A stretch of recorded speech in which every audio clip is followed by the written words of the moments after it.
Alright, Filipino reaction na naman mga kaibigan.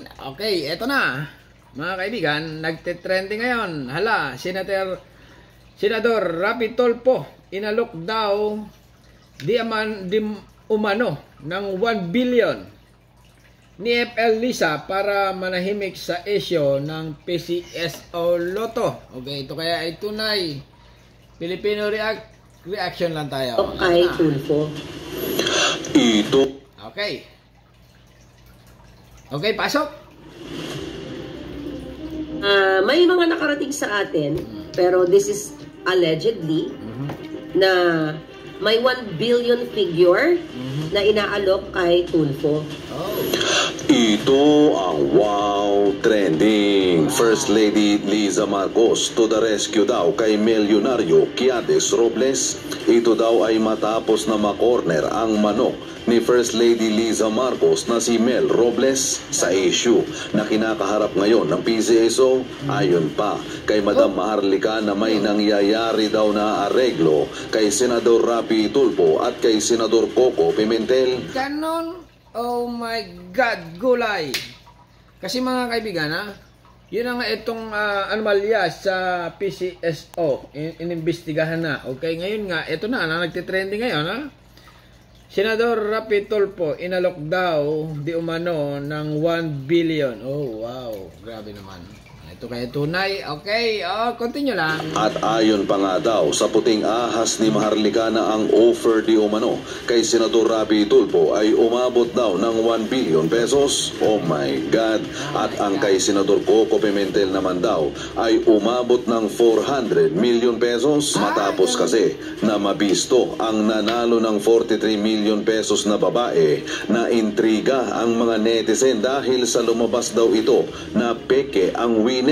Nako, grabe naman ito. Ay, ito. Diyos mio, bistado. Nakuha naman itong babae nito. Na profile ng picture. Oh. Oh na oh. At ang damit na suot ng babae na inedit ng PCSO ay kinuha lang pala online at inilagay sa picture na may kasabang babae na edited. Sa picture na may nakalagay na kalendaryo na 2023 bilang background. At totoo kaya ang kwento ng puting ahas ni Maharlika na 1 billion ang inalok kay Senador Rapi Tulfo para manahimik at 400 million naman kay Senador Coco Pimentel. At dahil nga sa panlolokong ito ng PCSO, ang mga mananaya at mga netizen, ito ang kanilang komento. Dapat ipakita ang ticket ng nanalo sa loto. Oh, tama. Okay, alright. Okay. Okay, yun na nga, mga kaibigan, inalok ng 1 billion at 400 million dun sa isa. Okay, reaction video lang tayo. Dapat ipakita ang ticket na nanalo sa loto. Okay, proof. Yun na, itong maganda dito, Tingnan ko ang anong iloto machine ang pinagbilhan, saan location at kailan binili. Nako, yari. Para malaman, okay? Parang malabo iyan kung sino-sino lang ang pinipresent nilang loto winner. May duda tayong veracity and authenticity ng winning person. Oy, magandang ito. Magandang suggestion ito ng isang marites, mga kaibigan, Ipakita ang winning ticket, baka mamaya i-reprint lang or doktorin, ipiki na naman.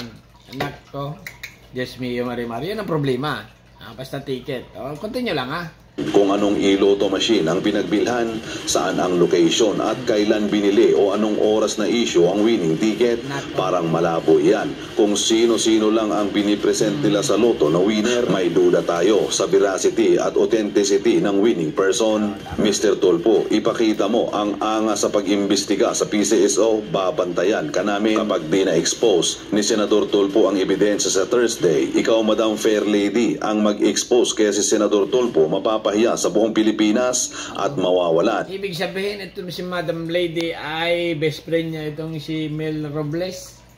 Ganon. Okay, continue lang ha. Hindi ko alam yan. Na nang tiwala sa kanya ang mga Pilipino, Senador Tulfo, nasa iyo na ang alas at ang taong bayan. We trust you. Kapag nawala ang investigasyon ni Senador Rapi Tulfo sa loto, bibinggo ka, Lola. Hoping na wag silang pasilaw ang mga mambabata sa salapi upang ipagbili ang taong bayan na naghihirap sa taas ng bilihin. Kawawa naman ang taong bayan. Salot you, madam. May mga source ka na naghahatid ng kademonyuhang gawain dito sa Pilipinas. Hindi magbabago ang Pilipinas kahit sino pa ang maupo. Kapag tumahimik si Tulfo, yan ang sobrang ikakadismaya ng mga bumoto at Tama. Wala sa kanya. Kasi nga mga kaibigan, okay, ang loto kasi, in-expect mo na ikaw ay taya ka ng taya.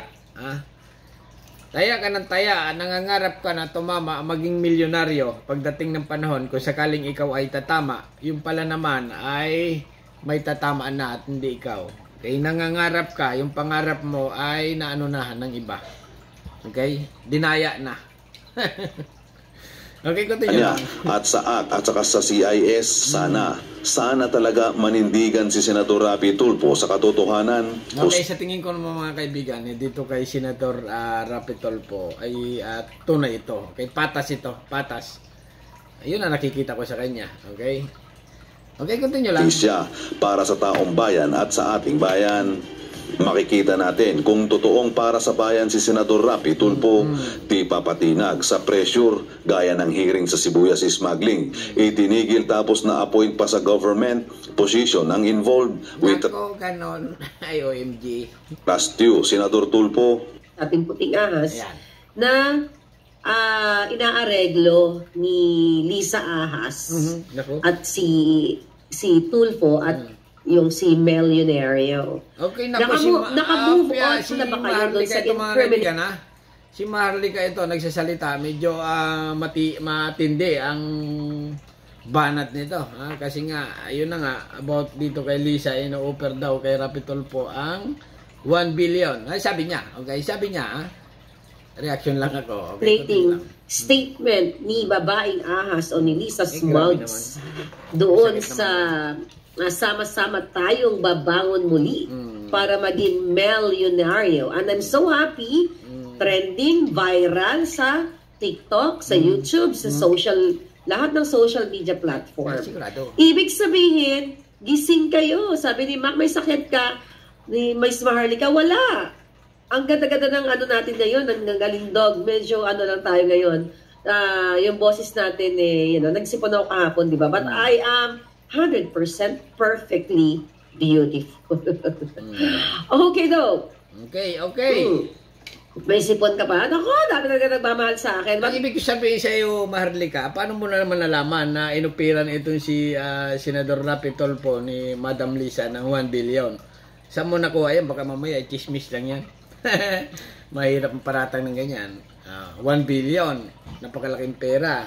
Bagong inimbestigahan ay kalahating billion lang. Pero matagal na yung kalakaran sa loto. Kaya billion na rin nga ang usapan.